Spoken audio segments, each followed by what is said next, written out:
Hey, good morning. You're listening to Conservative Cat on Cities 92.9, the news and talk Bloomington Normal. Good morning. Welcome back. Hope you had a meaningful and restful Memorial Day. We return to our routines today. We carry with us, though, the stories, the memories, and the deep gratitude for those who gave their lives in service to our country, paid the ultimate sacrifice. So I hope we keep that spirit of reflection and appreciation with us as we dive into another week. If you missed yesterday's show, you can find it on the YouTube and Rumble archives. I spoke with several veterans about their service overseas, where I even spoke to French McLean, and he talked about his father who served in World War II. And we took a deep dive into his book called Dying Hard. It's available on Amazon. If you missed that show, like I said, it's archived on YouTube and Rumble.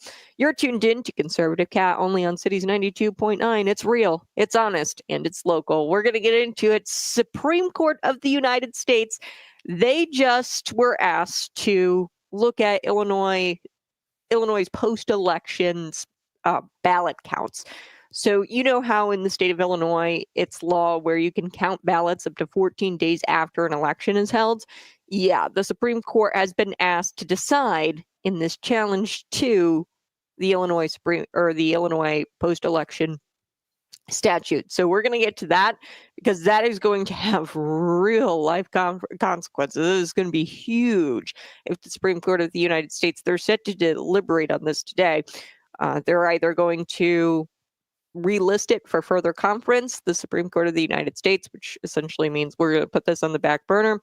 They're going to grant it or they're going to deny it. So this is a big deal. We're also going to talk about a court greenlighting the citizens of Manteno, their lawsuit against Gotion. This is that CCP electric vehicle battery, or CCP tied electric vehicle battery maker in Manteno, Illinois, and this is an Illinois village. Manteno, I don't know, it's about a couple of hours, maybe an hour north of Bloomington, hour and a half. So we're going to get to that. Plus, a trans Starbucks employee is in full meltdown mode, and this is kind of hilarious to watch. Them, he, I think it's a man. It's kind of hard to tell, but pretty sure it's a man. Or he's a man, I don't know. He says that he's all upset about this dress code, and yes, this they them is wearing a face diaper in 2025. I saw this the other day. I went to both the graduations. I've got youth group that graduated. Big congratulations to Dasha and Cameron and Caleb. They graduated and they were in our church, and I went to the graduations. Oh, it was so wild how many people were wearing masks still. I think I saw 5 people wearing masks at the Bloomington High School graduation at Grosinger Motors Arena. I just like, what? It's 2025. Yeah, so we're going to get to this trans Starbucks employee having a full meltdown and still wearing a mask, a face diaper in 2025. And then in the 7 o'clock hour, you guys won't want to miss it, it's Kaitlan Collins, and she had absolutely nothing to say after RFK Jr. called her out. And said, hey, the liberal media, they demanded that you blindly trust the science. And he says, I'm not telling you to do that. Don't blindly trust the science. Trust science and do your own research. So let's get into it today. If you're not on YouTube, head there, Rumble, subscribe, and follow the channel. Okay, so the U.S. Supreme Court is being asked to intervene in this case that could reshape how federal candidates challenge state election laws. So this all stems from Illinois Representative Mike Bost. He's a congressman, downstate congressman, and he says that he has legal standing to sue Illinois over its 14-day mail-in ballot receipt deadline. So you know that after the election, it's really hard and tricky to do election shows anymore because of this 14-day mail-in process. I don't call elections when I do election shows anymore on the radio, just because this 14-day rule kind of makes it tricky, because a lot can change in 14 days, and this is law in the state of Illinois. Now, Russell Noble, he's counsel for Mike Bost, okay, and he explained that the 7th Circuit of U.S. Court of Appeals dismissed Mike Bost's case against the state on jurisdictional grounds, stating that the plaintiff lacks standing to sue. So this is wild. They're not even really hearing Mike Boss's case because they're saying, oh, there's no damage done to Mike Boss and he has no standing to sue. You can't just sue just because, or because somebody hurt your feelings. But Mike Boss does have incurred costs. He had to extend his campaign by an additional 14 days. I don't care if it's $1 that you got to spend, because he's got to keep all those people on his campaign probably hired. And this definitely constitutes as a tangible injury, I would say, the extension of the 14 days mail-in ballot receipt deadline. This is definitely standing to sue. But anyway, Noble, the attorney for Mike Boss, says, for 130 years, federal courts have always had jurisdiction to hear cases like this. So this is very novel, unusual, and frankly, an unrealistic opinion about the impact these rules have on elections and how they cost candidates. The 14-day deadline, it actually costs candidates more money to keep their campaigns open until that deadline approaches and the election concludes. It costs them money and it incurs them and it incurs injury. So we believe that it's plainly inconsistent with longstanding law. This is what Noble says. Frankly, the court disagreed with its own precedent and the precedent of the Fifth Circuit Court and other circuits. So the Seventh Circuit is where we're looking here. The Seventh Circuit U.S. Court of Appeals, the Fifth Circuit Court of Appeals actually found that counting ballots after Election Day is unlawful. And this was in Mississippi, where they only had 5 days after the election where they would count mail-in ballots. In the state of Illinois, we have 14 days, and there doesn't even have to be a valid postmark, which is absolutely wild. The Seventh Circuit never addressed the core question. They wouldn't even hear Mike Boss's case because they said he didn't have legal standing to sue. So they didn't even hear the core question, which was the legality of Illinois' extended ballot counting process and period. Hey, is this lawful to extend the election 14 days? They wouldn't even hear that. Instead, they issued some sort of jurisdictional ruling saying that Congressman Boss didn't have injury, so therefore he can sue, which is just bogus. Congressman Boss has had to run his campaign, and all the candidates, federal candidates, had to do this. Federal, state, all the candidates have to do this, where they have to run their campaign an extra 14 days. Congressman Boss has 34 counties. So this costed his campaign extra money, and you have to show actual injury to sue. And in this case, the injury is financial. It doesn't have to be a lot. It can just be $1, but it costs them money to keep this open, to keep their campaign open for an additional 14 days. Federal courts clearly have jurisdiction over this question. Hey, can you count ballots 14 days after Election Day? This is the question that needs to be answered. And Russell Noble explained that the Mississippi case made it through the Fifth Circuit. The judge ruled on the merits. And on this question, hey, is this legal, or is it violating federal law? In Mississippi, the law allowed mail-in ballots to be counted up to 5 days after the election, but in Illinois specifically, we still have to answer this question based on the merits. Are ballots received late violating federal law? Received after the 14 days or after Election Day, is that violating federal law? And I'm hopeful, and I'm sure you're hopeful, that the Supreme Court will decide. So really what's going on here is they decide to relist it. This is them saying, hey, Seventh Circuit Court, you have to hear this on the merits. So this is the U.S. Supreme Court being asked to weigh in on the Seventh Circuit Court's ruling.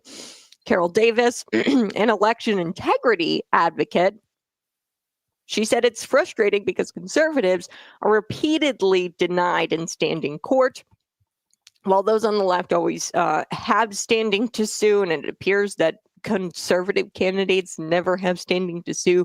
And she said that an order from the Supreme Court will hopefully help establish that candidates have standing in these cases, and these laws put them at a disadvantage. So here's Tom Fitton. Tom Fitton is the president of Judicial Watch, that is the legal organization that has taken up Mike Boss's case. Take a listen to what he says here. Hey everyone, Judicial Watch President Tom Fitton here with some big news. We have a civil rights lawsuit for Mississippi voters who object to that state's counting ballots for up to 5 days that arrive, absentee ballots, after an election.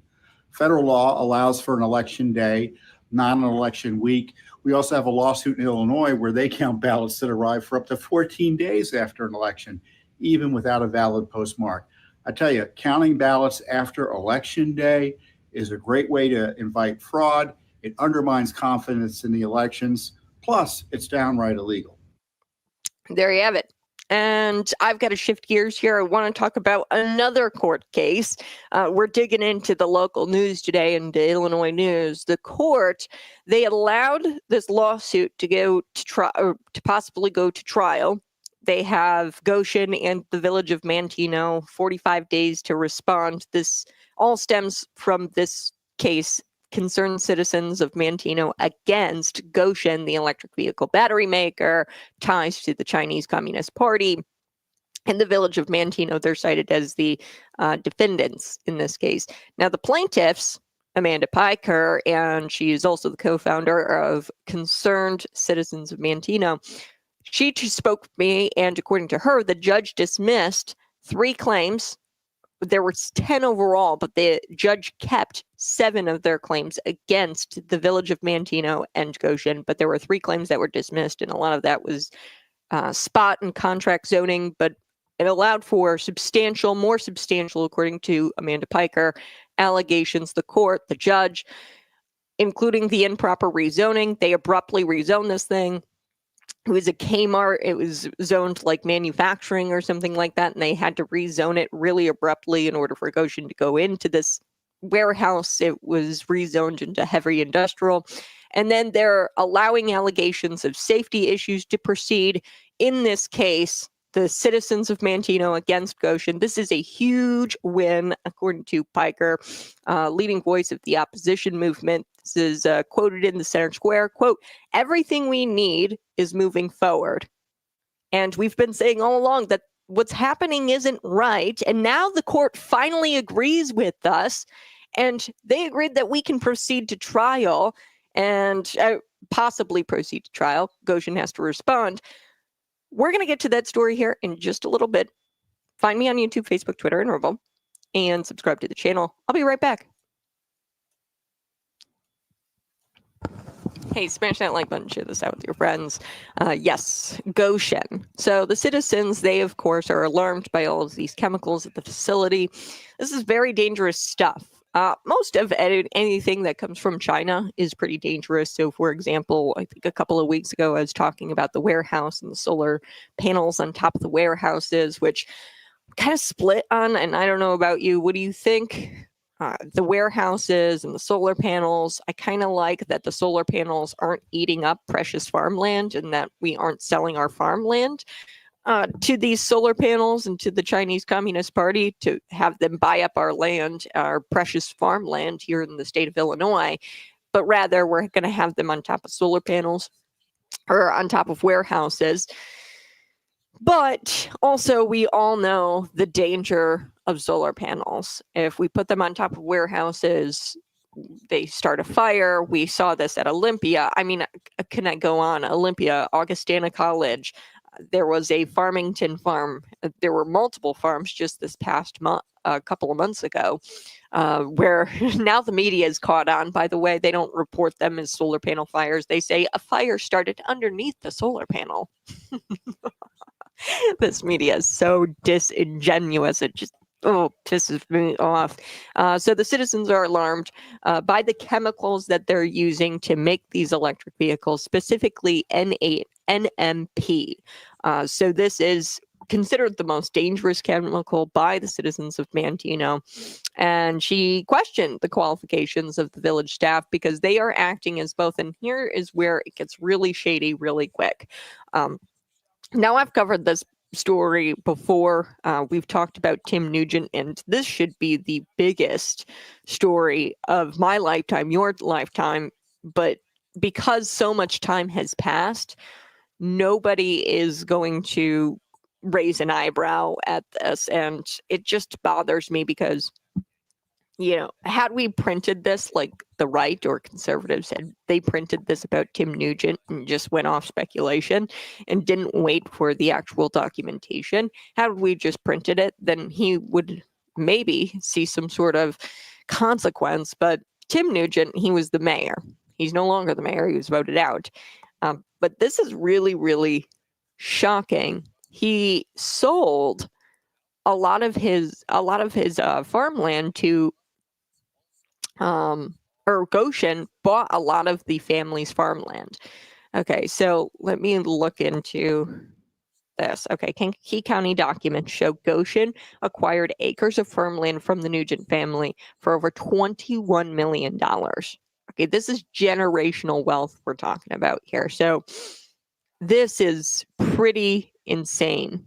Gotion has bought farmland from Manteno Mayor Tim Nugent's family in the Manteno area way over market value, with some of the $125 million that Pritzker gave them up front. So there was a $536 million tax incentive package for Gotion to come here to the state of Illinois, specifically to Manteno. And with some of that money, Gotion took that money and paid the mayor who lives in that town, his family, a way over market value. Like, this is insanity. It was like a couple of it, like, it was insane. The amount of family members who worked with Gotion or Gotion paid them for the farmland. So that is Tim Nugent and his family, and that is crucial background for the story. And I think that is the biggest story of the year in Illinois, because that shows you a big picture, or a picture, at least it paints a picture, I think, where Tim Nugent, Gotion, they were obviously working together to sell this farmland to his family members. They were working together. That's how land acquisition works. You come to an agreed upon price. And it raises the question, did Gotion pay above market value for Nugent's family or family farms in order to get this thing passed? Tim Nugent was pro Gotion in order to get this thing to get into that Kmart facility in Manteno, which the citizens are vehemently against. And then the picture gets clearer, and I'm going to get into it here, because then there happens to be this weird non-disclosure agreement where Jones Lang LaSalle and the Illinois Department of Commerce and Economic Opportunity, the IDCEO, they had this non-disclosure agreement. And in that non-disclosure agreement, I believe it was used to hide key details from the public about this project. Okay, so they weren't even allowed in the NDA to say the name of the facility, so of the company Gotion. And this just goes to show you the citizens were vehemently against this thing, Gotion, coming to the area. They rezoned everything illegally, improperly, and the citizens of Manteno are arguing that it was illegally done, where they rezoned this abruptly from manufacturing to heavy industrial or something like that, or light industrial to heavy industrial. They rezoned it abruptly.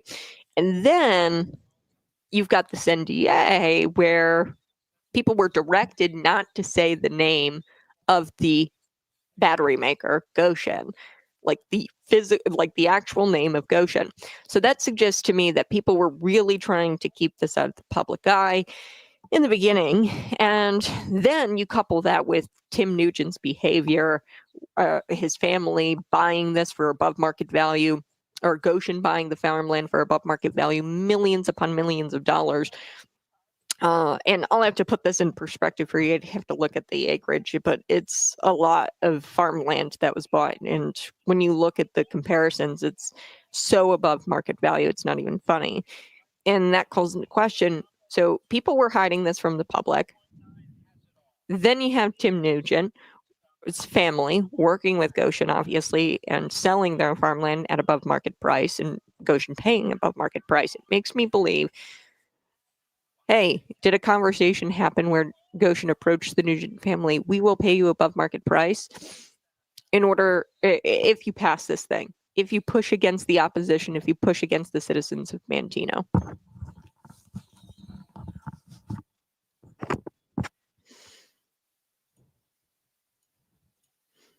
An explosive story. Gotion, they could be going to trial. The citizens of Manteno, the concerned citizens of Manteno, they could proceed to trial against Gotion in the village of Manteno. So they're listed as defendants. Amanda Piker, the co-founder of Concerned Citizens of Manteno, she told me that the judge dismissed 3 claims, but there were 10 claims and 7 got to go through. And of the 10, the 7 that went through, they're more substantial allegations. So they talk about the improper zoning. They attest to that. Hey, the village of Manteno, they improperly rezoned this. They illegally rezoned this from, I think it was light industrial or manufacturing, and they rezoned it obviously to heavy industrial for Gotion, the electric vehicle battery maker. And these concerned citizens have environmental safety issues that could proceed to trial. This is a huge win. And Piker, she says, everything we need to go forward, or we need, is moving forward. So of these 10 claims, everything that we need to move forward is going forward, and they have 45 days to respond. The citizens are specifically alarmed about the chemicals used at this facility, or they're going to plan to use these chemicals at the facility. Specifically, one chemical is called NMP, and Piker says that is the most dangerous. Yeah, anything that the CCP comes up with is pretty dangerous. Look at the solar plants. I don't like to call them solar farms, and they're these panels that just randomly combust. Olympia High School, Augustana College, Farmington, there was a farm out there, and now the media has gotten pretty good about reporting on these solar panel farms or fires, they'll call it. Oh, a fire started underneath the solar panel. Okay. They've caught on now, and they're trying to gaslight you into thinking that these fires are not the solar panels. They just start underneath the solar panels. Okay. So the village administrator, here's what's really interesting about this case. The village staff, they're acting as both the code enforcers and the project approvers. Okay. So the village, they're cited as defendants in this case, but they also are the code enforcers.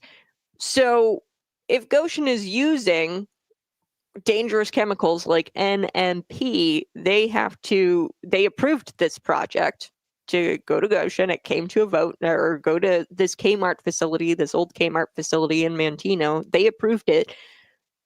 And now they're the code enforcers. Like, of course, they're not going to say, hey, this is a code violation, because then they'd have egg on their face because they already approved the project. Why in the hell would they say, yes, Gotion, this chemical is breaking code? They're the ones who approved the damn thing, so they wouldn't want to have egg on their face.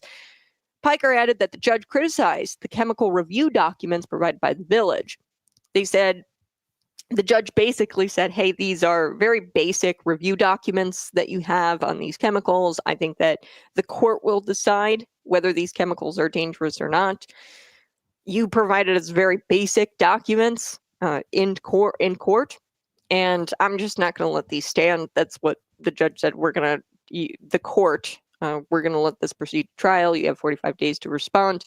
It could go to trial. The plaintiffs hope that discovery is going to uncover more environmental risks in chemical use and the internal dealings of what kind of chemicals they're using in this plant. So there are a lot of things going for the concerned citizens of Manteno right now. So that's going to trial, but also there's major political shifts in this community. So the mayor, and I talked about Tim Nugent a couple of weeks ago, his family sold farmland, like $21 million worth of farmland. $21 million is what Gotion paid the Nugent family. This is the former Manteno mayor. Now there's a new mayor and there's new trustees.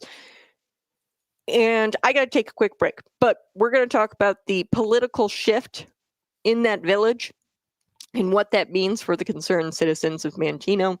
And then a little bit later, let's get to the Starbucks employee having a complete freak out over a simple dress code. You won't want to miss it. I'm Conservative Cat.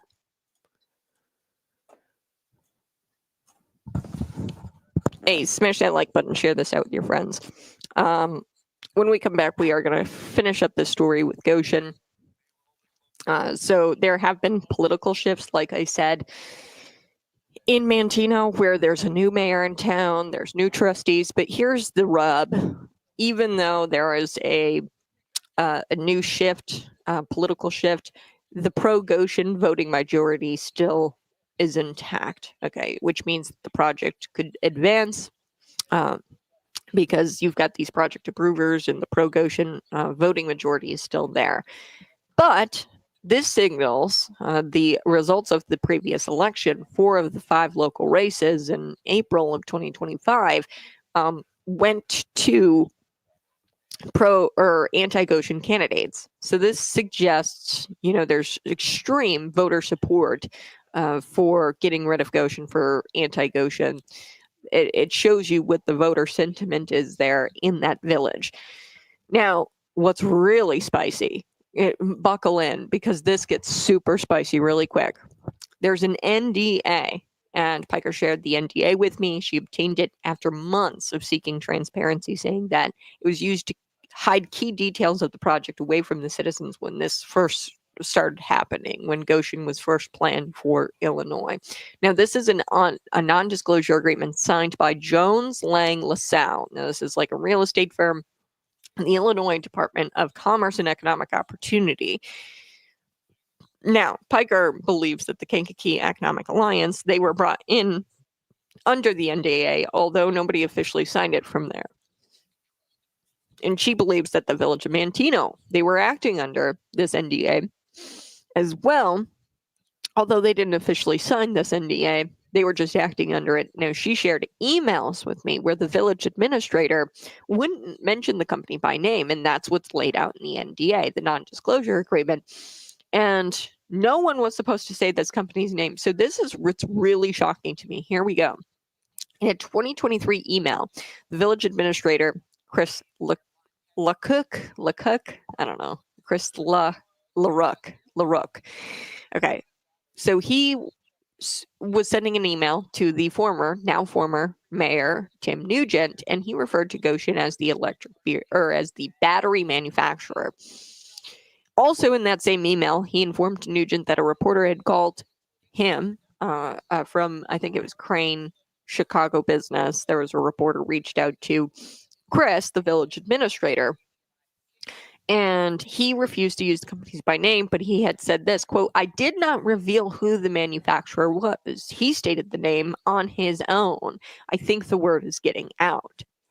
I mean, this is shocking stuff. So they're sitting here with this NDA, and they're trying to hide and conceal the name of the company that is planned for the area.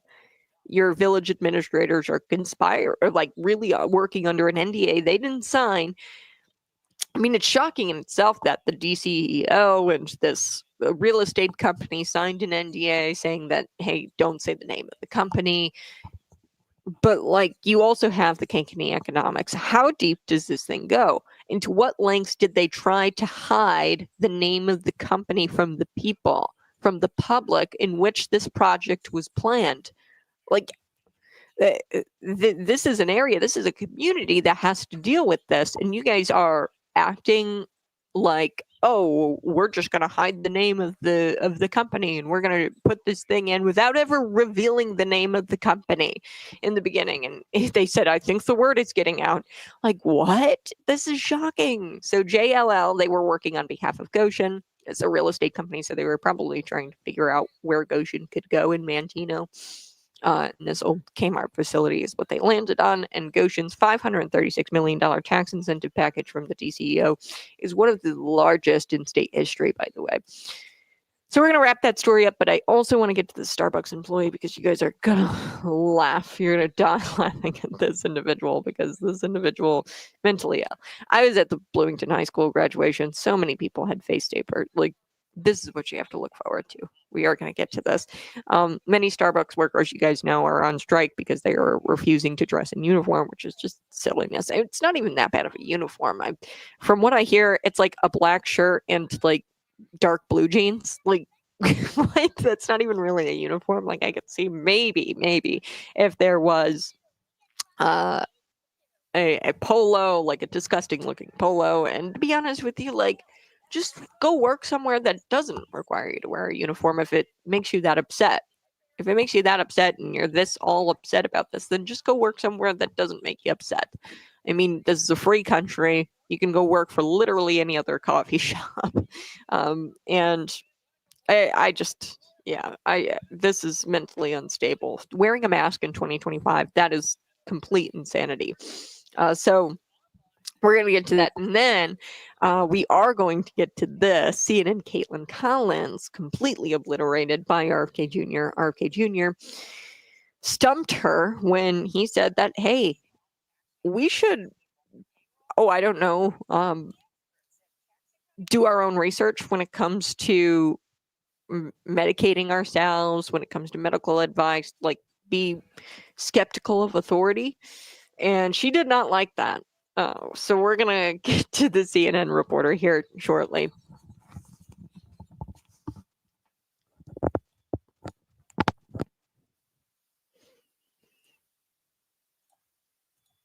It gets spicy. The story just keeps getting spicier and spicier. Good morning. I'm Conservative Cat. Before we took the break, I was telling you about the political shifts happening in Manteno. We do know that the Village and Gotion, they're listed as defendants in this lawsuit, and a judge recently greenlit this case to go to trial. Of course, Gotion and the Village has 45 days to respond. We'll see if it goes to trial. Maybe they'll settle. I don't know. But there are some political shifts going on, which is another huge win. So not only did they win in court, but they also won at the ballot box.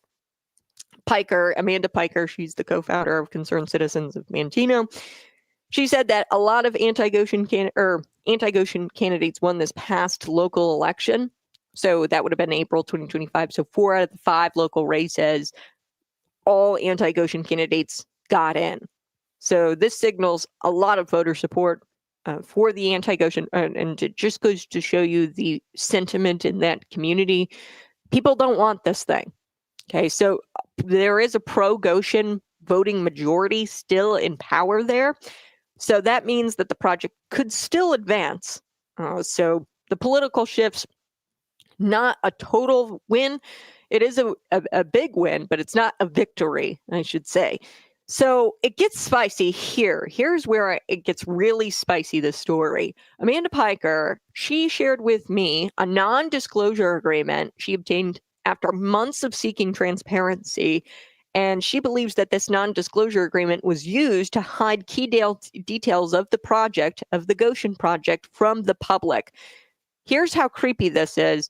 Jones Lang LaSalle, this is a real estate firm. They were working with Gotion. I'm sure that they were trying to find Gotion a spot in Manteno. They eventually landed on Kmart, this old Kmart facility. And the Illinois Department of Commerce and Economic Opportunity, a bogus government agency, by the way. If I got to choose today what government agency we could eliminate, I would say the IDCEO. Total bogus, doesn't do anything, only makes your life more miserable. That's the IDCEO, or EO, the DCEO. So this non-disclosure agreement was signed by this real estate company and by DCEO. Now, here's what Piker thinks is going on. She says the Kankakee County Economic Alliance, they were brought in under the NDA, but they never officially signed it. She thinks everybody is working under this NDA. But she doesn't just go off skepticism here. She actually has emails from the village administrator where he would not mention this company by name. So in the NDA, the non-disclosure agreement, they all agreed, hey, let's not say the name of the company ever. Let's just refer to this company as a battery manufacturer. Okay, so in an August 2023 email, the village administrator sent an email to the former mayor, Tim Nugent, and I already told you about his family acquiring land or selling their land, and Gotion acquiring the Nugent family farmland for $21 million. This is above market value, way above market value. Anyway, so he sent an email to Tim Nugent, the village administrator, and he referred to Gotion as, quote, the battery manufacturer. In that same email, the village administrator informed Nugent that a reporter had called him from Crane, Chicago Business, And he said the name of the company. The reporter said the name of the company. And here's the quote from the email. I did not reveal who the manufacturer was. He stated the name on his own, the reporter. I think the word is getting out. Whoa. So you've got Jones Lang LaSalle working on behalf of Gotion. Gotion receiving $536 million of tax incentive package, which I think they've already received $125 million, some of which probably went to the Nugent family to acquire this farmland. Gotion acquired the farmland from the Nugent family. Multiple family members of Tim Nugent sold their land to Gotion for way above market value. So this is shocking. This is a $536 million tax incentive package, one of the largest in state history, by the way. But big wins. Political shifts in Manteno, that's a win, not a victory, because there's still a pro-Gotion voting majority in the village. But there's also a big win because this court could see trial.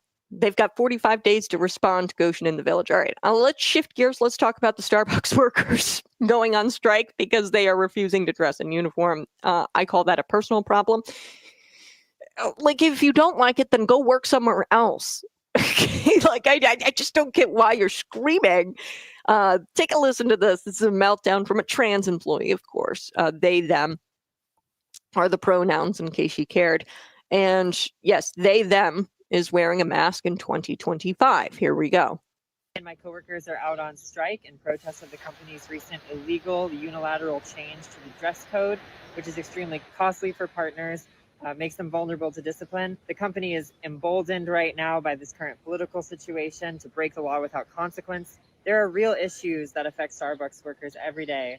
Like, even today, we were extremely understaffed and ill-equipped to take care of the volume of customers we were facing, which is one of the many things we're trying to actually resolve with a first contract. We're calling on Brian Nickel, our CEO, and the company to bargain in good faith with us and settle a first contract that brings real changes like improved staffing and better health and safety protections on the floor, instead of shallow nonsense like the dress code. And my coworkers...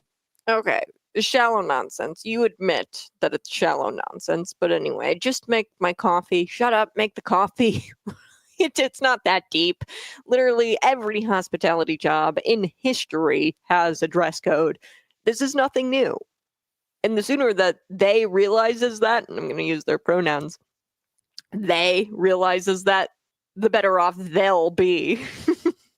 And I think my favorite part about the video here was that, this transgender worker says that the employees are going to be vulnerable to discipline.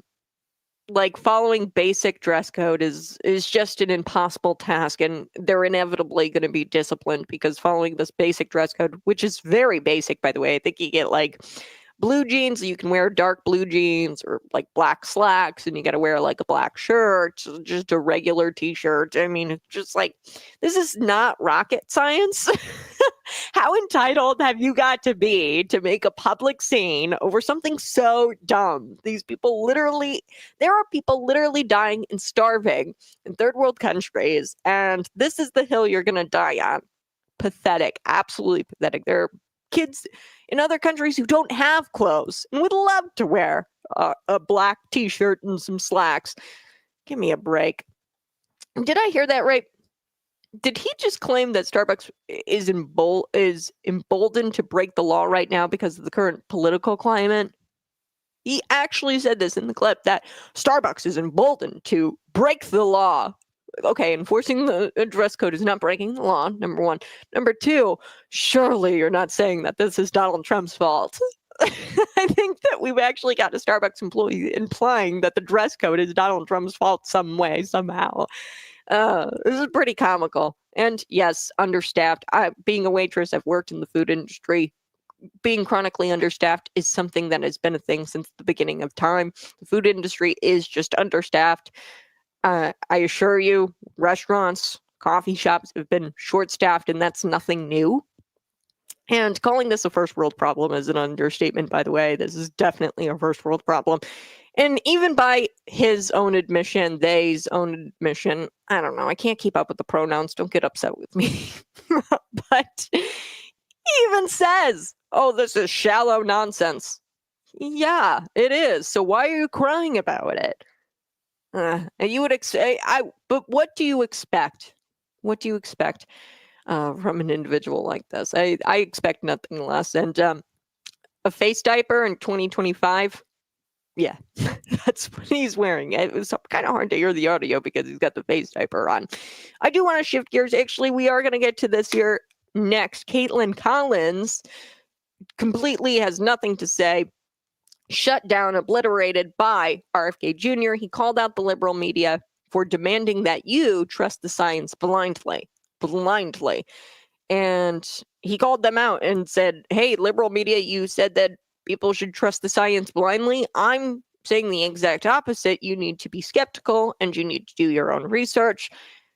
We're going to get to it here next on Conservative Kit, because during the pandemic, the media demanded that you acquiesce, that you bend the knee to whatever the experts proclaimed to be true. However, it turned out that nearly every prediction was wrong. We know that. This is because it wasn't science, it was the science, and it had nothing to do more than just political. That's what it was. It was just political science. It was the science, and it had everything to do with political science. And Tony Fauci, he gave you arbitrary reasoning at best. There was no sound science. There was no factual data to suggest masks worked, to suggest the COVID-19 vaccine prevented you from contracting the virus. And you didn't need a medical degree to know that they were all full of crap. They fearmongered the death counts. They weren't even really discerning people who died from COVID or with COVID. So you could die from a heart attack and you just happened to test positive for COVID-19. By the way, PCR testing wasn't even all that accurate. And they wouldn't even specify if you died from COVID or with COVID. And you don't need a medical degree to know that the media was completely full of crap. And the Biden administration and Tony Fauci, they forced the Fauci ouchie on you. Okay, against you did not want to even consent to this, and they were forcing this on you, or otherwise you were going to lose your job. And they also pressured Facebook to censor Americans who said no, ivermectin. They censored you. So I'm going to get to this here in just a little bit, because RFK Jr. shuts down Kaitlan Collins, and it's just glorious. I'll be right back. Good morning, Kat. Thank you. Thanks for tuning in. Yeah, so RFK Jr., he shuts down Kaitlan Collins here, and it's absolutely just beautiful. And what really bothers me about this whole thing was the censoring. I could probably look past the propaganda. You want to shove it down our throats. You want to play it on the nightly news that the COVID-19 vaccine is going to prevent you from contracting the virus. You want to play it on the nightly news. Make sure you mask up and you social distance 5 by 5 feet. I don't even know. Was it 10 feet? I can't remember. 7 foot social distancing. I don't even remember. It's been so long. But none of that stuff was backed by data. But if they wanted to put it on the nightly news, sure, whatever. Grandma.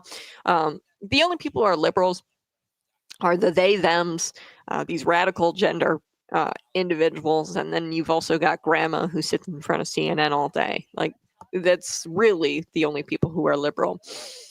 And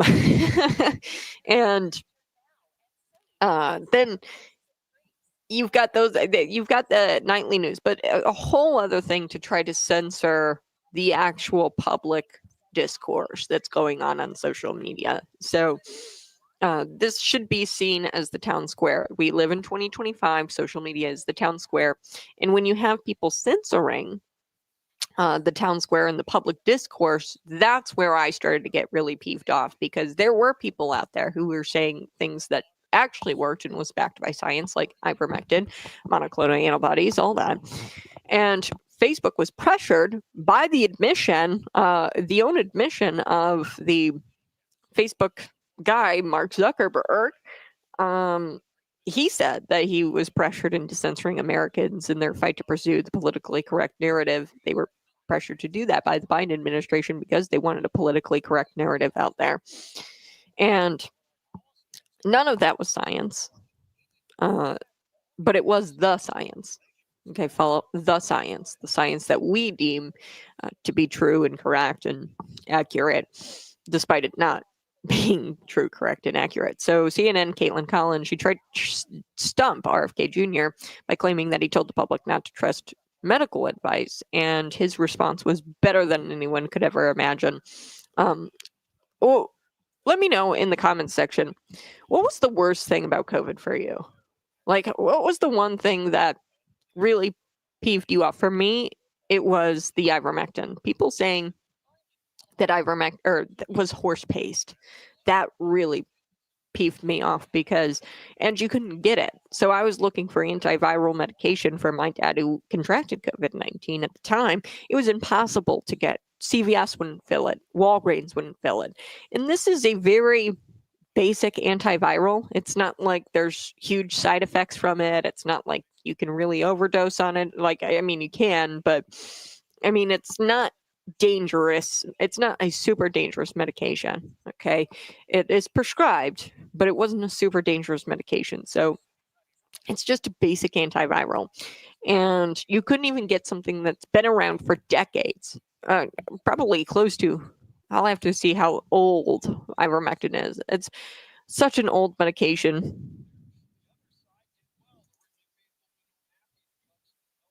I'm going to look this up, how old ivermectin is. 1970s. So like 40 years. Yeah, 40 years.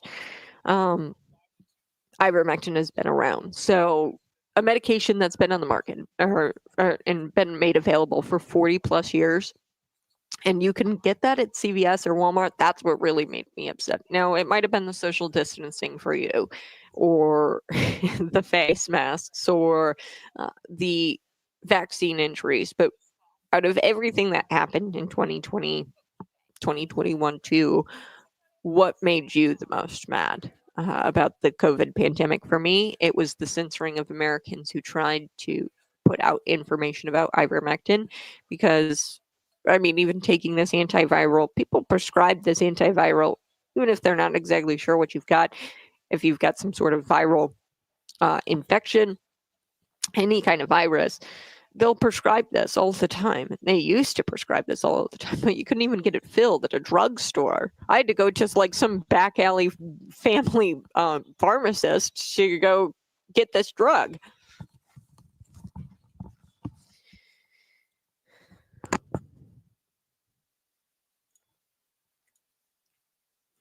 Woo! Hey, good morning. You're listening to Conservative Cat Cities 92.9. Yes, during the pandemic, the media demanded that you bend the knee to the experts who proclaimed that masking was effective and that the vaccines prevented the transmission of COVID-19. They demanded that you believe all of that nonsense. They demanded you believe it because it was the science. It was political science, but it was the science. And people like Tony Fauci were going off of arbitrary reasoning at best for things like social distancing and the masking. And you don't need a medical degree to know that the left was full of crap during this time period. They fear-mongered with the death counts. They didn't even really tell you, hey, these people died from COVID-19. These people died with COVID-19. They didn't tell you that. You didn't need a medical degree to know that the media was complete bogus. And what really made me mad about all of this was not so much that, because the media is going to do what the media does, which is propagandize. And they're going to play it on the nightly news for grandma. She's going to sit there in front of the TV and she's going to become a rabid liberal. And I don't really care. But what I started to really care about was the censoring, the pressuring of the Facebook CEO, Mark Zuckerberg, to censor Americans. And the Biden administration did this to fight for this politically correct narrative. That's what the Biden administration did. They censored you in the town square, the public square, where we're supposed to be communicating. It's 2020, 21st century, okay? So we use social media to have discourse and have public discourse, and that's the way we communicate. And they were censoring Americans who were talking about a drug that's been around for 40 years, by the way. This is what really made me mad, was ivermectin. And they said, oh, that's conspiracy theory and you need to follow the science. Yeah, but I want to follow science, and science tells me that this is a antiviral, COVID-19 is a virus, and that it's a completely safe drug and it would prevent me from contracting COVID-19, but you couldn't even get this at a believe me, I tried to get it at a Walgreens, a CVS. I had to go to some back alley family pharmacist to try to get my hands on a medication that's been around for 40 plus years and has been proven to be effective against viruses. So Kaitlan Collins, she tried to stump RFK Jr. by claiming that he had told the public not to follow medical advice or not to trust his medical advice. But his response was great here. She tried to stump him up and mess him up, but he wasn't allowing for it. So let's take a listen. Here we go. People not take your medical advice. Yeah, That's your position? Yeah, absolutely. People should not be taking medical advice. I'm somebody who is not a physician, but they should also be skeptical about any medical advice. They need to do their own research. You know, you're a mom. If you're a mom, you do your own research on your baby carriage, on your baby bottles, on your baby formula. But they don't have medical degrees, obviously. If you're a mom and you're looking at what science has been tested, they trust their doctors and their pediatricians. One of the responsibilities of living in a democracy where physicians and every sort of expert are subject to all kinds of biases. One of the responsibilities of living in a democracy is to do your own research and to make up your own mind. So that's your message to moms or to anyone, is to do your own research. I would say be skeptical of authority. My father told me that when I was a young kid. People in authority lie. And we've seen a lot of that in our country. And people in the media lie. And people need to make their own judgments and be skeptical and maintain their capacity for critical thinking. And that was shut down during COVID. And the media was complicit in that. Disagree on that last part. Secretary Kennedy, thank you for your time. You said So she tried to stump RFK Jr. by claiming that he had told the public to not trust his medical advice. And he says, yeah, don't trust my medical advice, but also don't trust anybody's medical advice. Do your own research. And you've got to be a real buffoon to realize that when RFK Jr. tells people not to trust his medical advice, he's really just saying, do your own research. And however, according to Collins, the majority of people are too stupid to do that. And they just blindly trust experts. And she demands you trust these experts. No, people aren't stupid. They're going to do their own research. Just like RFK Jr. said, you're a mom, you're going to do your research on your bottles, your baby carriages, your clothing, all of that. And there's nothing wrong with doing that. And to say, hey, no, you can't do that. You need to blindly trust the experts. That's tyrannical. And she wants you to trust the media because she is the media. All right, I'll be right back. You're listening to Conservative Cat. Okay, one more time. I want to play this. Good morning, Cece. Good morning. Good morning, Trish. Appreciate you being here. It's now good for cancer. Yeah, ivermectin. I've been seeing a lot about cancer. So one thing that's really fascinating about antiviral medication, and I kind of have gone on rabbit holes with this, is that it specifically the reason why it works with COVID is that it attacks the spike proteins where the virus clings on to your cells. So it attacks the spikes where it won't be able to cling on to your cells and infect you. So that's why they say to take ivermectin almost as like a preventative or within like the first signs of symptoms. And boom, like you're not good. Those little COVID spike protein cells are not going to stick to this, or spike proteins aren't going to stick to your cells and infect you. And yeah, one thing I will say about cancer, and I'm not a medical professional in any kind of way, and you do your own research. I've done my research. One thing about cancer that I think is a huge mess that people are not talking about is fasting. Biblically, people would fast all of the time. 40 days, Jesus fasted. I'm not saying 40 days, but, a good fast, a good 3, 4, 5 day fast, okay? That is going to do wonders for preventing cancer. And that is something that the doctors won't tell you. That is something that the medical community will not tell you. And I swear by it. I mean, I think that that is a great way. And here's the rub here. There's no harm really in fasting for 3 days. There's not. And biblically, they told you to fast, and we've gotten out of that, because we would do religious fast, and we got out of religious fasting.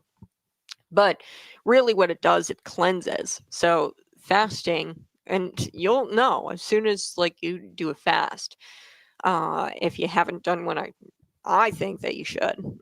I do.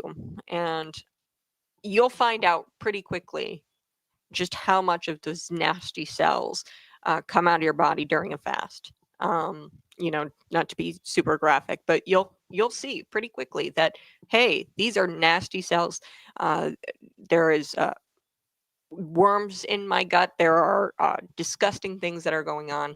And, the doctors won't tell you simply, they're simply, hey, go on a fast for a few days. Yeah, there are different ways to fast. Yeah. I think that like 3 days, water, that'll reset you.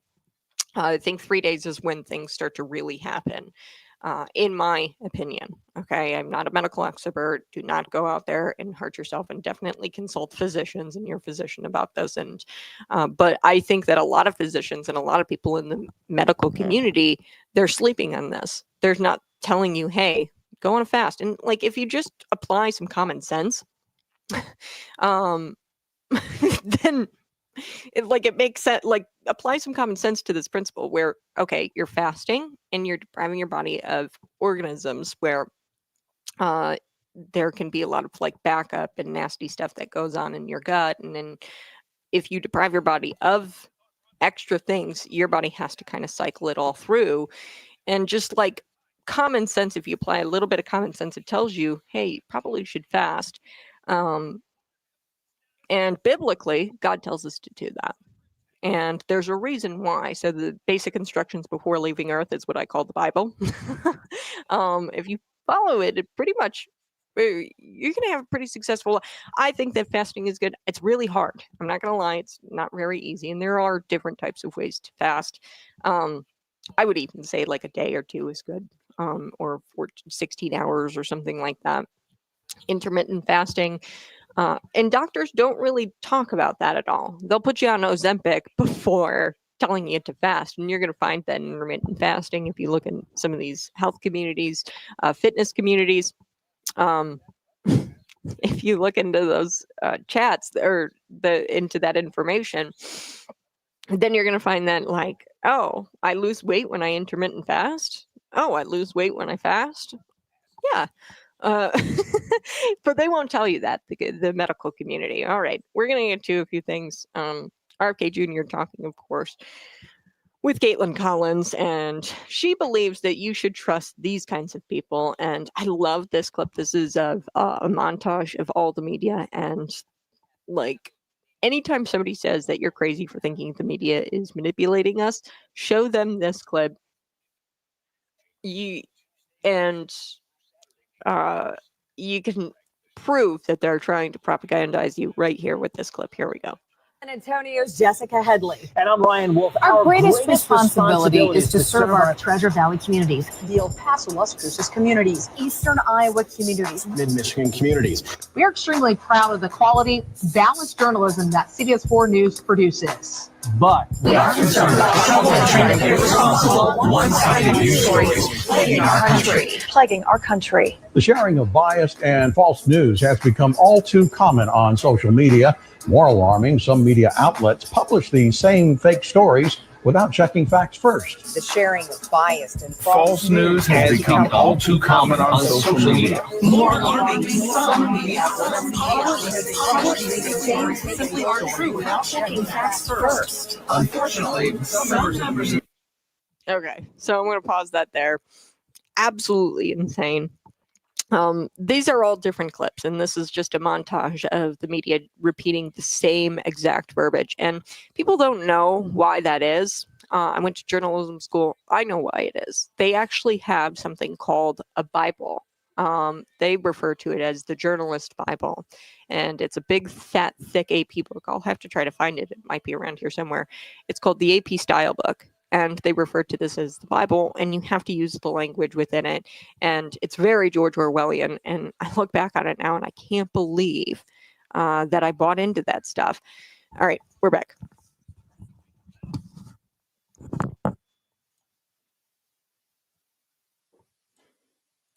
Hey, good morning. You're listening to Conservative Kaitlan Cities 92.9. So do appreciate you being here this morning. It's the morning after Memorial Day. I hope that you had a restful Memorial Day weekend and a meaningful Memorial Day weekend. We return to our routines and we carry with us the stories and the memories and the deep gratitude for those who gave it all in service to this country. And if you missed the YouTube show yesterday, YouTube, Rumble, you guys can go there, subscribe, find the video. I spoke with several veterans about their service and about what they saw overseas. And yeah, there is definitely periods of reflection and appreciation in that podcast. I highly recommend you go find it in the archives. Before we took the break, I was telling you a little bit about RFK Jr., and Kaitlan Collins. Kaitlan Collins had pretty much nothing to say after RFK Jr. called out the liberal media for demanding that you trust the science. It was all, and that's one thing about the propaganda, and I understand media is going to do what media does, which is propagandize you. My recommendation is take the TVs out of your house.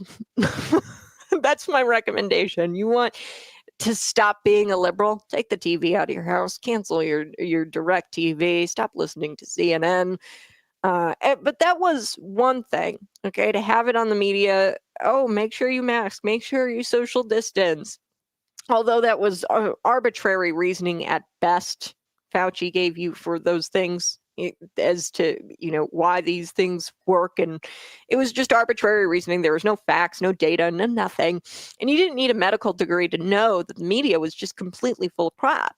You didn't need a medical degree to know that social distancing didn't make sense, that the masking didn't make sense, especially considering the labels on the mask box, the boxes where the masks are actually in. They said, will not prevent the transmission of viral diseases or whatever it was, and they changed the name or changed the box so that way it didn't read that anymore. Yeah, of course, little tiny viruses are going to be able to sneak through those masks. Really, what masks were what they were intended for were fluids, like nurses to wear so that way they didn't get blood or snot or anything like actual fluids in their mouth because they're treating the wounded. Okay, that's what masks were intended for, not for disease prevention or viral, not contracting viruses. They're too tiny. They're going to go through there, okay? And it was just arbitrary reasoning at best that they gave you. She wants you to believe blindly the media. And I'll tell you why. You can't. You can't. Because these people, they go to school, and I went to journalism school at Illinois State University. I've seen it. I've lived it. AP style book. It's about as thick. It's about as thick as the Bible. They refer to this thing as the Bible in journalism school. And I look back at it and I don't know what the hell I was thinking. Why didn't I say something? Why didn't I say, what the heck are you talking about? This isn't the Bible. So it's called the AP style book. And the media is forced. You as a journalist, you are forced to use this thing. And you have to use the same language over and over and over again. And it's Orwellian. It's Orwellian. So these people don't want you to do your own research. They would rather you take their word for it. And the media now, this is fascinating. What they're doing is they are coming up with this new headline. And I love watching this stuff as somebody who went to school for this. About a year or so ago, in August of 2023, they recycle the same talking points and the same headlines. Okay, and they almost do this like an AP does it first. And AP is like the god of journalism, and that's what they refer to the Associated Press. In the Bible, the AP style book. It's bizarre. It's cult-like. Okay, and a few years ago in 2023, this is the headline from mainstream of doing your own research believed more COVID misinformation. So people who believe in doing your own research, they're the misinformation purveyors, and they're the ones who spout conspiracy theories. Now here's today's headline, and they're recycling this thing. Why doing your own research may make you believe fake news. Then here's another one. How doing your own research can lead you to dodgy information and conspiracy theories. So they're recycling this headline of doing your own research is going to inevitably make you a conspiracy theorist. That's what the media is doing, and they've taken this position before, and they're doing it again. So I remember these headlines from 2023. Now they're bringing them back in 2025 because of what RFK Jr. said about doing your own research. They're going to run with this thing. Doing your own research, that means you're a conspiracy theorist. According to a study, I'm using air quotes here, published in Nature, it says online searches to evaluate misinformation can increase its perceived accuracy. So don't do your own information. Don't go do online searches. Don't do ChatGPT or Grok, whatever you use. Don't look it up for yourself. The left loathes when you try to make informed decisions. They can't stand when you try to make informed decisions. They'd rather you listen to them. And they're all working off of the same style book. It's a Bible. They refer to it off. It's a religion. They want you to conform to their religious sect, their cult. And the most comical thing about Collins here, which he had said to RFK Jr., and I'll play a little part of it here. Here we go. Said that people should not take your medical advice. Yeah, That's your position? Yeah, absolutely. People should not be taking medical advice. I'm somebody who is not a physician, but they should also be skeptical about any medical advice. They need to do their own research. You know, you're a mom. If you're a mom, you do your own research on your baby carriage, on your baby bottles, on your baby formula. But they don't have medical degrees, obviously. If you're a mom and you're looking at what science has been tested, they trust their doctors and their pediatricians. One of the responsibilities of living in a democracy where physicians and every sort of expert are subject to all kinds of biases. One of the responsibilities of living in a democracy is to do your own research and to make up your own mind. So that's your message to moms or to anyone, is to do your own research. I would say be skeptical of authority. My father told me that when I was a young kid. People in authority lie. And we've seen a lot of that in our country. And people in the media lie. And people need to make their own judgments and be skeptical and maintain their capacity for critical thinking. And that was shut down during COVID. And the media was complicit in that. Disagree. Okay, so she disagrees here. My favorite part, and the most comical part here, is when Kaitlan Collins refuses to admit that the media believed that Americans should make their own judgments and be skeptical and maintain their capacity for critical thinking. She refused to admit that the American media pushed for Americans to not be skeptical and not maintain their capacity for critical thinking. She refused to admit that the media believed that Americans should not do that and that they should believe in them. That's what the media wants you believe in us. Take our word for it. Now, this is Dr. Simone Gold. She said that health officials deliberately misstated COVID data. Now, remember, they inflated the COVID deaths. They wouldn't discern people who died from COVID with COVID. And they used it to fearmonger. This is Dr. Simone Gold. She said that they deliberately misstated also PCR testing. PCR testing wasn't even all that accurate. We know that now. And they deliberately misstated COVID data to create a climate of fear. We knew that they were misstating the data. The New York Times actually did an expose article on it that said something like 95% of PCR tests are not accurate. We knew it in real time. And that's because the thing called CT, the cycle threshold, if it was over 35, it was not accurate. But all the commercial labs were using numbers over 40. Fauci even said it. We always knew. So then you ask yourselves, why are we still using it? Like, why is that? And then why are we putting numbers every day, like death numbers? What does a death number mean to the average American citizen when you can't put it in context? How many citizens die every day in America? We're a nation of 350 million. We don't know those. In other words, they were giving us the numerator, but not the denominator. So the fear mongering was insane. They are testing, even in real time. And people like her, Dr. Simone Gold, they were censored on social media. They were told, hey, shut up about ivermectin, hydroxychloroquine. And if there's one thing that the media does best, it's instill skepticism in the masses. Anything that they say, I just am so skeptical of it.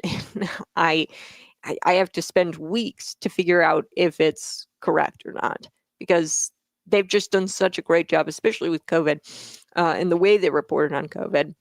And it shouldn't be forgotten. And you should, even 5 years later, I mean, here we are, 2025, 5 years later, you shouldn't forget that they did this, that they reported on COVID the way they did. And you should continue to do your own research. And like I said, wearing a mask in 2025, I saw 10 people at Bloomington High School, which, I mean, in comparison to everybody who was there, or Bloomington High School graduation, there were 10 people wearing masks. And I'm like, man, the media really did a big number on you. There's no evidence to suggest that masking prevents the transmission of this virus. No evidence to validate that at all. And I got to take a quick break, but we're going to get to this Naperville school board meeting. This woman, a parent, her daughter was forced to compete against a biological male, and she failed going up against this biological male in a race, naturally. And I wouldn't exactly call this parent conservative, because that is obviously not her politics. She actually discloses that it's not her politics, but she is there speaking out at this Naperville school board meeting. Naperville is about hour 40 up north. It's right outside of Chicago. And she came and she spoke about fairness and safety of the game and about women's rights. And women's rights, it's no longer a thing, because in an effort to be inclusive, they exclude half of the population, by the way. And they've got the nerve to claim that they're the compassionate ones, although they're trampling all over women's rights. I'm going to play this mom. She was at a school board meeting in Naperville. Here next on Conservative Cat. I'm going to play this clip. I'll be right back.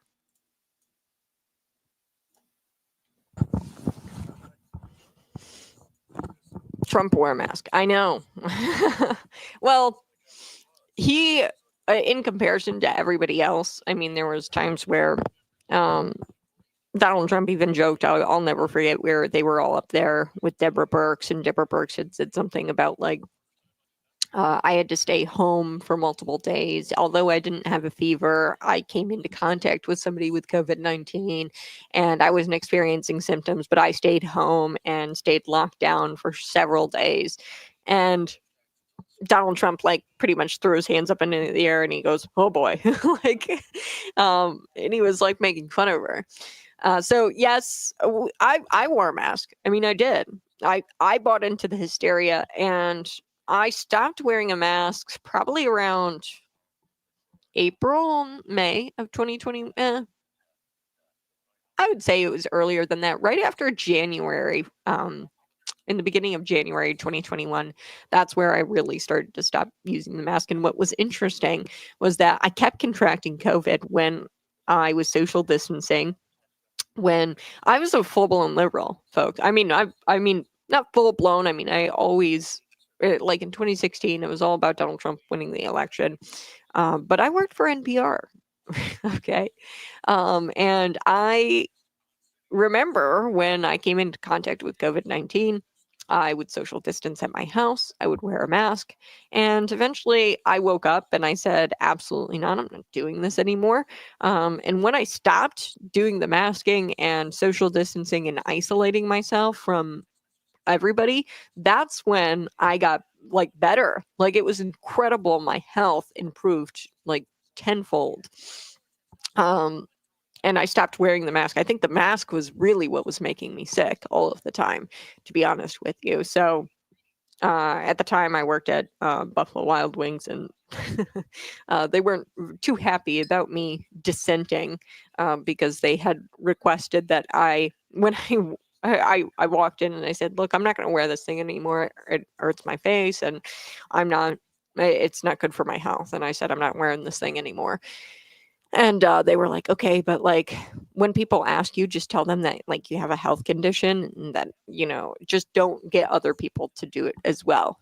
And like that's what they wanted. Like they literally told me not to like start an uproaring. And I was like, look, I'm not here to start an uproaring. I'm just doing what's best for me. And this mask is not it. So that just goes to show you everybody knew that it was more of a political statement, the masking, rather than anything that was actually helpful. And Donald Trump, he wore the mask like very rarely. And I think that there was a pressure to wear it, like 100% pressure to wear it. I mean, what am I talking about? Of course there was a pressure to wear it. I got escorted out of our Portillo's because I refused to wear a mask, like by police officers. So yeah, there was force to wear a mask.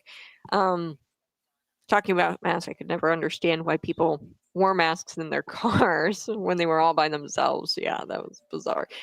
Yesterday at this graduation, I saw this woman wearing a mask, and I don't know about you, but when I encounter people who wear masks in public, I think that they're automatically like sick.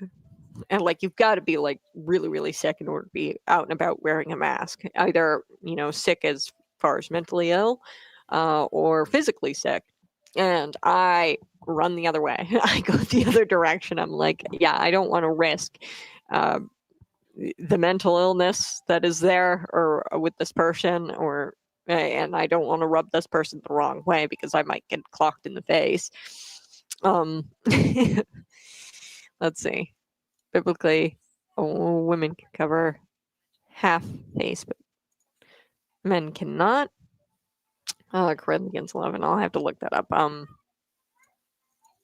But I appreciate you guys being here, being involved in the chat. Subscribe to the channel.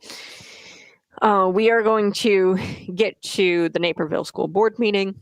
Like I said, RFK Jr., he said that we have responsibilities of living in a democracy, to do our own research, to make up our own mind. That's the responsibility we have, being that we live in a democracy. And Kaitlan Collins believes that you are too stupid to make up your own mind. And you need to know that you can find the truth. There's not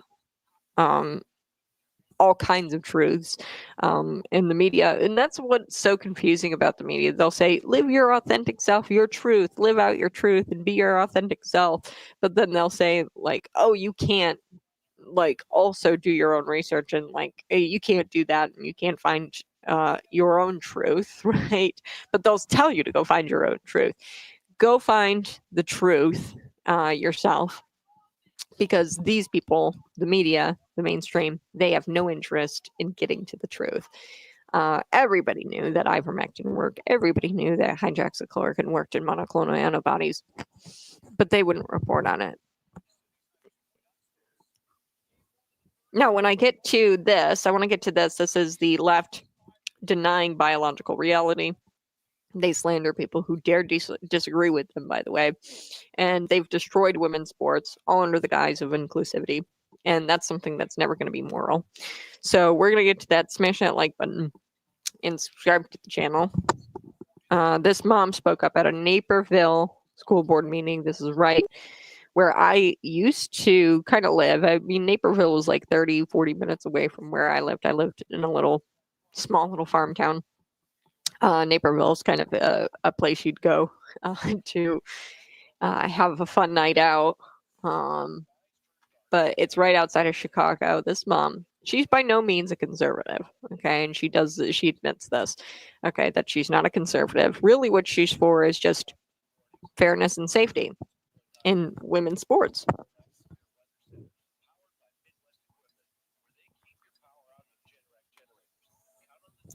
Oh, sorry. I'm getting tired. I need some coffee. The trans activists in the audience here, deeply pathetic. They're like waving the little trans flags. You can see them. And, their point, and this just proves that my point, is that their point is extremely lacking. They have no point here. They want to fight for somebody's rights. Like there are, by the admission of the state, Illinois State Representative Kelly Cassidy, there are only 3 high schoolers. This was at a junior high, actually. But there are only 3 high schoolers who identify as transgender. This is a very small fraction of the population, and we are affording them special rights, the fraction of the population over, and we're excluding half of the population, women, in exchange to give and afford special rights to a fraction of the population. And that's just not ever going to be morally correct or fair.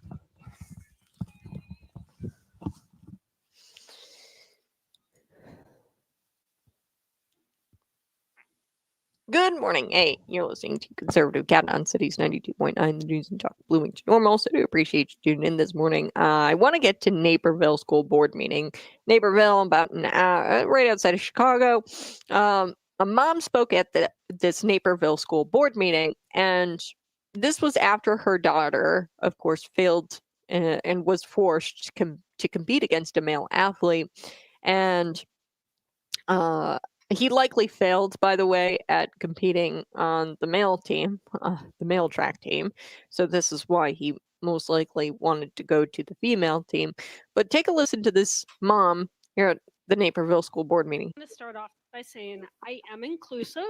My brother's gay. My best friend's gay. I've always been in support of gay and LGBTQ rights. I don't hate anybody and I don't fear anybody. I like anybody who makes me laugh. We're on the same team then. I love a good sense of humor. My daughter did compete last Wednesday at the Naper Prairie Conference. I was unaware that there would be a biological male on the team.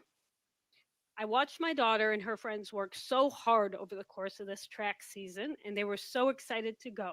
So I was very disappointed to hear what had happened. I was not made aware as a parent that this was going to happen, and I feel like we should have been made aware. I've lived my entire life as a biological female. If you look at me right now, you can tell I should not compete against any male. I should not compete against any males behind. Look at this gentleman right here. Clearly, I should not compete against him, and my daughter should not compete against biological males either. There is a reason why we have male and female sports, and it's to protect people like me and my daughter. I mean no harm to any child. I'm not against any child. I just accept my biology, accept my daughter's biology, and I am for girl sports staying girl sports. I'm just here to protect my child because she does matter too. And I thank everybody here who came out to protect girl sports and to protect my daughter and allow her to participate in girls track with just other girls. Okay, so she's by no means what you would call conservative. Okay, I guarantee our politics are not the same. My politics and her politics. But this is about fairness. This is about safety of the game, of track. And this is about women's rights. This is not the inclusive thing to do, because really what you're doing is you're affording special rights to a fraction of the population. An Illinois state representative, her name's Kelly Cassidy, she admitted on the House floor just about a week ago, she said that the IHSA has released that there's only 3 people who identify as transgender in high school sports in this whole state of Illinois. Okay, this is a very, very tiny fraction of the population. And why are we affording special rights to the fraction of the population and excluding half of the population while affording these special rights to the fraction of the population? And I find it comical. There's this one parent here in the video of the school board meeting. She's holding up a sign, "The future is inclusive." Okay, pretty comical because you're not including half of the population. In fact, you're excluding half of the population in order for one kid, just one kid, because he feels some type of way, to get special rights. How much longer are we going to let this nonsense continue? How many more girls are going to be cheated out of their sports before the left realizes that this is the wrong side of history? You are on the wrong side of history if you believe that men can compete against girls in the name of transgenderism or because you feel some type of way. It's pathetic, and it's a pursuit to make sure in your pursuit to include everything, you're actually excluding everything. You're excluding an entire population of people, women, and they've destroyed the integrity of female sports and female athletes and the integrity of whatever game it is, whether it's soccer, volleyball, track. and this is never going to be compassionate. I'm at a point where I don't even care. Let transgender athletes compete against each other. Okay, if you're male to female, male to female, or female to male, just put them all in the same category and just have them compete against each other. Unfortunately, there's not enough people, so you probably couldn't even make a team. Because, like I said, there's 3 people who identify as transgender in the state of Illinois in high school sports, and we're changing our policies to fit the needs of 3 people. I don't know about you, but that doesn't really sound like democracy to me.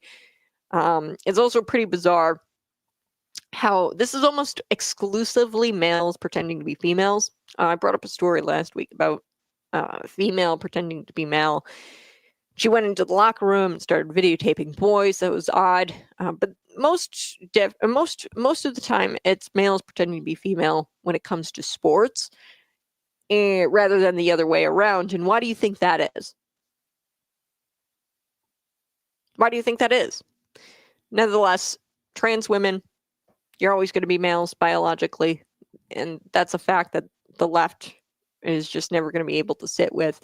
And it's a biological reality, and we just have to condemn the deranged delusion that it's somehow morally superior to uplift or afford special rights to a very small portion of the population.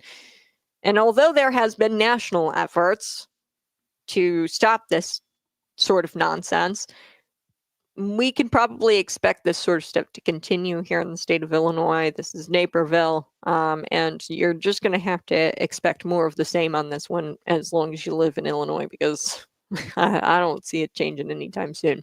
All right, I got to take a quick break, but you're listening to Conservative Cat Cities 92.9. I'll be right back.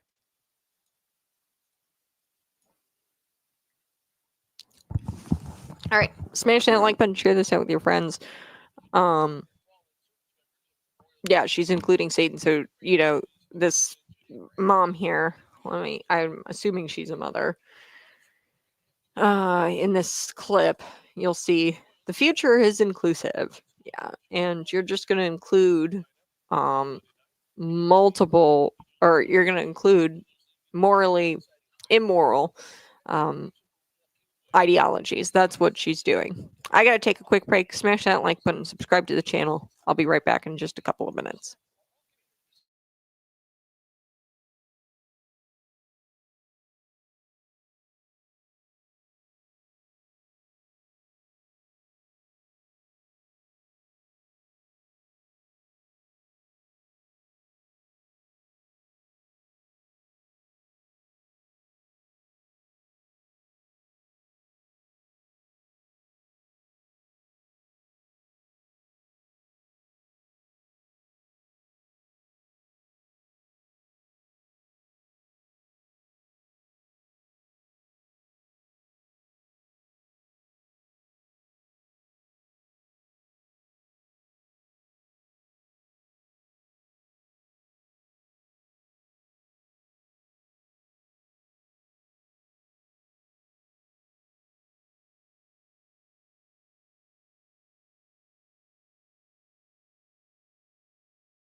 Oh, I totally was muted. Sorry, guys.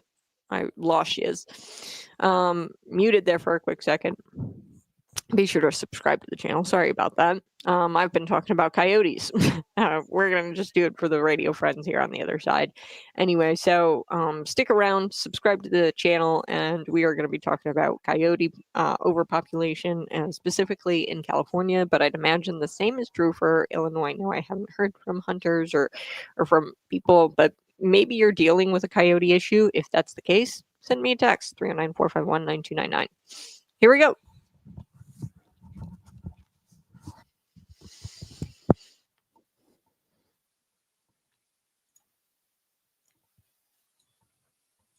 Hey, find me on YouTube, Facebook, Twitter, and Rumble. I'm Conservative Cat on Cities 92.9. You know, I wanted to get to this story. This is really kind of fascinating.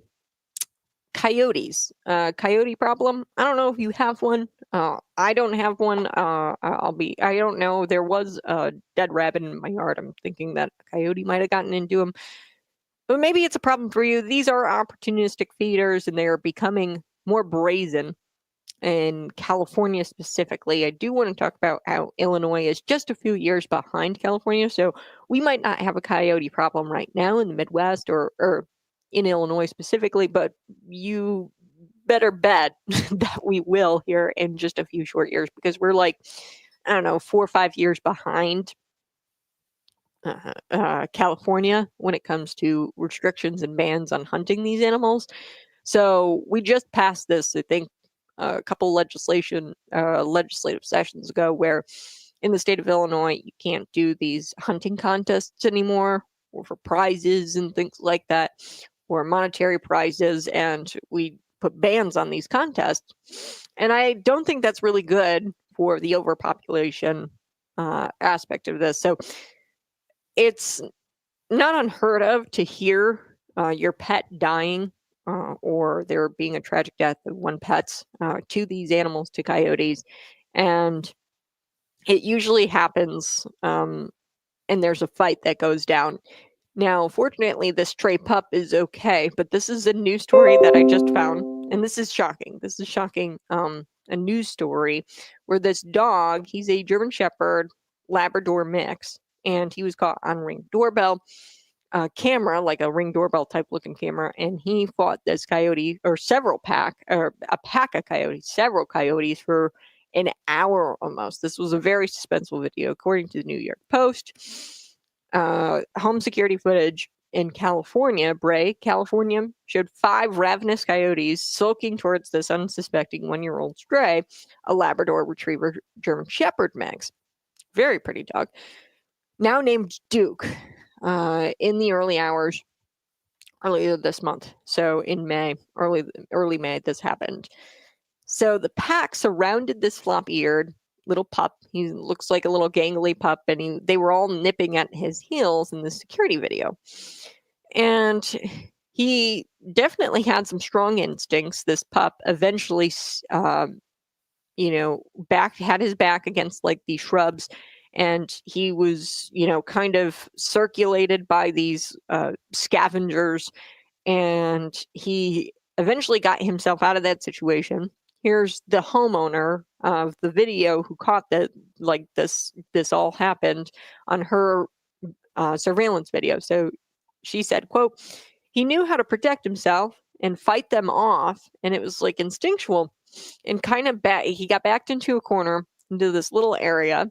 He was able to fight them off unbelievably." Okay, this is several packs of several coyotes in a pack, and they were nipping at the ankles of this little pup, about a year old. Unclear if the pup had a home before this encounter. I don't know. He's stray. The Humane Society has him now, and he's pending adoption. But Duke is just shy. This is what the Humane Society says. He's shy. He's a friendly boy, and he loves hanging out with other dogs. Once he warms up, he enjoys doing zoomies, so he runs around and he plays in the pool and he engages with his handlers very well. He's enjoying his time here with the other pups, and there's videos of Duke where he's playing with the other pups, and it's like kind of shocking because by looking at the video with him and the coyotes, you would think that he's not very friendly at all because he had to fight off this pack of coyotes. So there's been lots of stories about this. I think about a year or so ago, there was this cat named Binks that saved her puppy companion in the household from several coyotes who came up and, hurt this dog and gushing blood, right? And the cat came up and saved the dog by scaring off the coyotes. Now, the coyotes, this is becoming an increasing problem. In North Carolina, there was a guy who had to strangle a coyote for 10 minutes, strangle him to death because he attacked a human. Okay, so they've become more brazen, and people always ask me, why is this going on, Kat? You always bring up these stories. It's because the hunting restrictions, okay, and bans. That's what's going on here. Now, in California specifically, they were probably one of the first states to kind of implement a ban on hunting contests. They were pretty early to the game. Now, just a couple of years ago, the state of Illinois, they did the same thing. So in December 2014, the California Fish and Game Commission voted to ban coyote hunting contests that offered prizes. Okay, so the decision was made because of public concern over ethics and the ecological impacts of killing coyotes. Look, I get it. We have modern hunting firearms and things like that where it's pretty easy if we wanted to make an entire animal population go extinct. So am I against limiting these types of contests? Absolutely not, but they're mainly limited at a local level anyway. So your sportsman club, the county level, they usually limit these sorts of things anyway. The parks, the national parks, the state parks, they usually limit this stuff. So at a state level, enshrining this ban into law, that's where they really messed up, the state of California, and where we messed up because we did the same thing just a couple of years ago. We're just a little bit behind. We probably will, the state of Illinois, have a big coyote problem in just a few short years. Also in 2019, they did this fur trapping ban in California. It's called the Wildlife Protection Act of 2019. It prohibited commercial and recreational fur trapping or trapping of fur-bearing animals, so raccoons, coyotes, things like that, and they were trapping them and using their pelts. When you outlaw this kind of stuff, and now, get this, California Fish and Game Code 4152, this is a code that states in summary that if these animals are found injuring growing crops or property, then you could take action against the animal and kill the animal. Outside of that, you can't. So this is brand new. This is in 2025. They're considering this resolution in California. This is a move that would take non-game mammals into a depredation category, which essentially means if you're a rancher and you see a coyote running across your field, you have to wait for it to attack your cattle before you're legally able to shoot it. Or you have to wait for it to destroy your crops or whatever. You have to wait until it. So they're non-gaming. So there's actually no season on coyotes in California. So you would think that, oh, you can kill them all year round.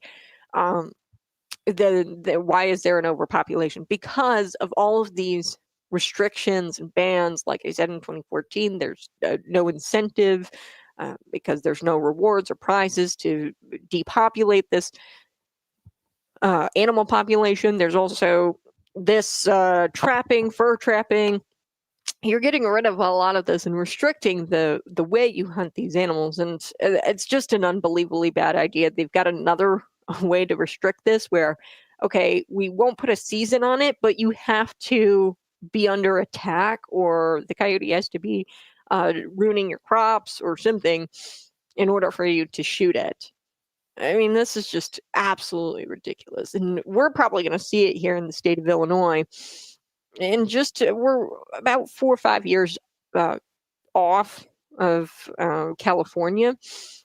So I'd say in about 4 or 5 years, we'll probably see a big coyote problem because of the effects of laws like they've passed in the state house where they go after hunting contests or they go after fur trapping. And it's just, and I'm all for the animals. I love animals. I'm not against that.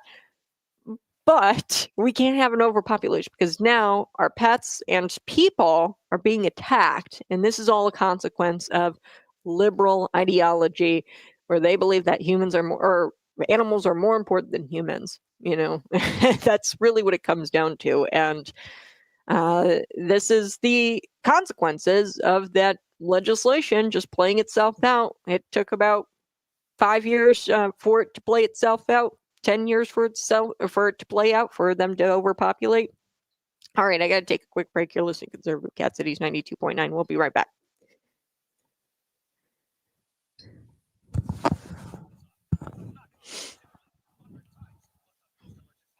The chest legs are separated. Guessed why? I don't know if I don't know. I've never heard of that, where female and male chest legs are. But yeah, I would definitely say that even not just physical, but there are psychological and like chess is all about mental focus, and women have a very different way of focusing than men.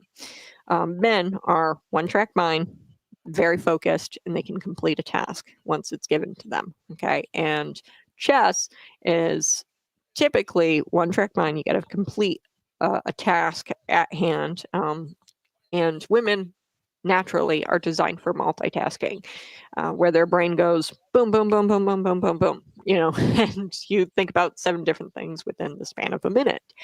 And it doesn't mean women are less than, doesn't mean men are less than. It just means that we're different when it comes to our mental strategy and our ability to play something like chess. We're going to go at it different ways, and it would be totally unfair for a man to go up against a woman in a game of chess just because their mental strategy is so different than that of a female's. If you were to look at a male brain and a female brain, they're very different, biologically speaking, just like actually looking at the physical brain. But we all know this. If you're married, if you lived with a sibling of an opposite sex, I'm a twin, okay, we all know there is a mental difference, or the mental strategies between men and different women are different. And we're just biologically different. 1, 2, we're also mentally different, and we go about things very differently. So yeah, it doesn't make, I have never heard of that before, like a female league and a male league in chess. But it makes a ton of sense. I see why, because men and women are completely different in that area as well. It's not just like muscles and physical. And, obviously a male volleyball player is going to be able to spike it down your throat. I played volleyball. They're going to be able to spike it down your throat at lightning speed, whereas a woman, not so much, because she doesn't have biceps, like the guy on the other side, right? But in the same breath, that men are typically better at chess, because it's now I'd love to see men, and this is also why men aren't really great at baking, okay, or cooking and things like that. Women are typically better because it is a multitask event. You have to cut things, you have to prep things, you have to cook things, you have to make a sauce for it, and you have to kind of do it's a multi-step process. Okay, so there's room for multitasking in baking and cooking, which is why women tend to go into those types of fields, being chefs, cooks, bakers, things like that. It's just because your mental strategy is favorable to those types of things. There's multiple reasons why men and women are different. I mean, I can't get into all of them today. We're coming close up on our time here, but yeah, I would definitely say that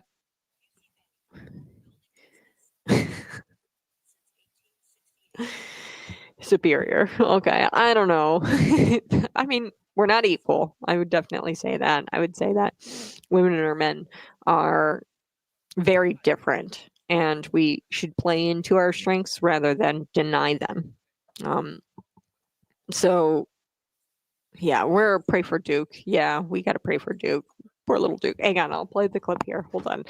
You guys are really going to like this clip. This is Duke now, to show you the clip of him almost being mauled by these coyotes. It was crazy. Okay, Duke is the black one here. Here we go. And that's sweet with playing with this little dog. They're playing together. How cute. Okay, so that's Duke playing with his little friend there. Now, I want to share with you the suspenseful video of the Coyotes caught on camera, where they were attacking Duke, and it was like several Coyotes. Hold on, let me share this with you.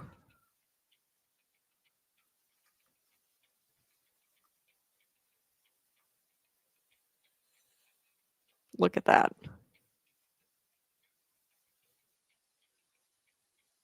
That's crazy. And he fought them off for like an hour.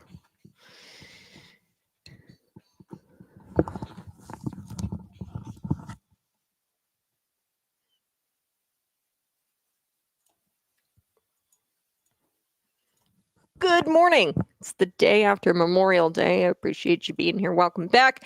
I hope you had a meaningful and restful Memorial Day. We're back to our routines. I hope you carry with you the stories, the memories, and the deep gratitude for those who gave it all in the line of in service to our country. They gave it all up.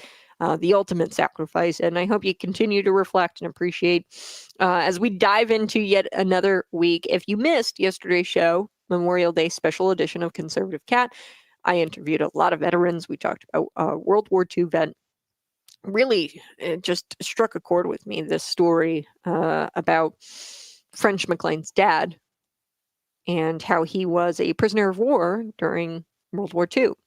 And he wrote a book called Dying Hard. So I highly recommend to go check out that video. It's archived on YouTube and Rumble. Earlier in the show, we were talking about a Supreme Court of the United States decision, and that is going to come down probably at around 9:30 today. I'm hoping we'll see what happened to it, but they're being asked to decide about this challenge to Illinois' post-election ballot count. So here in the state of Illinois, we know that you can count ballots up to 14 days after the election, which is just total bogus.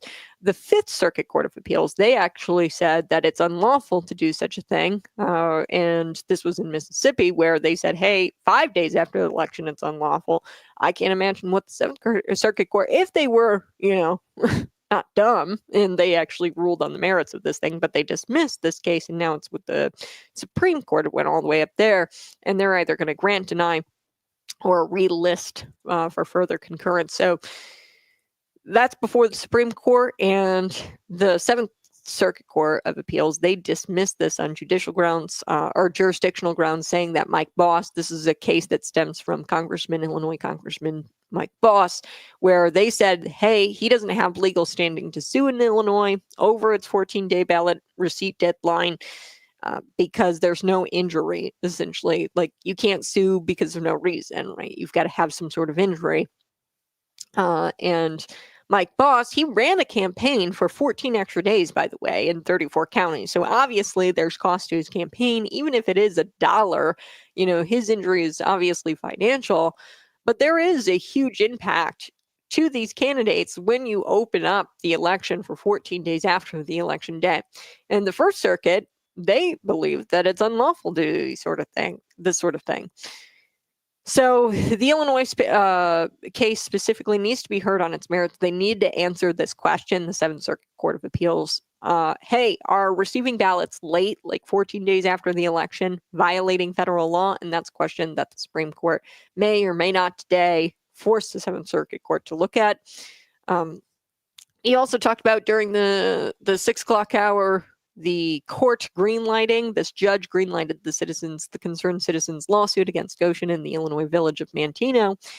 It could go to trial. They have 45 days to respond. Gotion in the village, they were listed as defendants. Their plaintiffs are, of course, concerned citizens of Manteno. They don't want the electric vehicle battery maker to be there for several things like national security, environmental risks. Also, the village is listed as a defendant because they allegedly improperly rezoned the area. So it was like light manufacturing or something, or light industrial, and then they rezoned it for heavy industrial, obviously, for Gotion. We dug into that. We also talked about trans Starbucks employees because they're having a full-blown meltdown over having to wear a black shirt and blue jeans. Because yes, that is their dress code. Like it's like dark plants or like a dark shirt. I mean, it's just like it's not rocket science to follow a dress code, but yes, this trans Starbucks employee absolutely lost their mind, and they, them goes by they, them pronouns, I think, and male, biological male, lost his mind because he has to wear dress code or has to abide by a dress code. So we talked about all that in the 6 o'clock hour. If you missed it, go ahead, find me on YouTube, Facebook, Twitter, and Rumble. Subscribe to the platforms, and I'll talk to you again tomorrow morning. Bye-bye. Love you so much.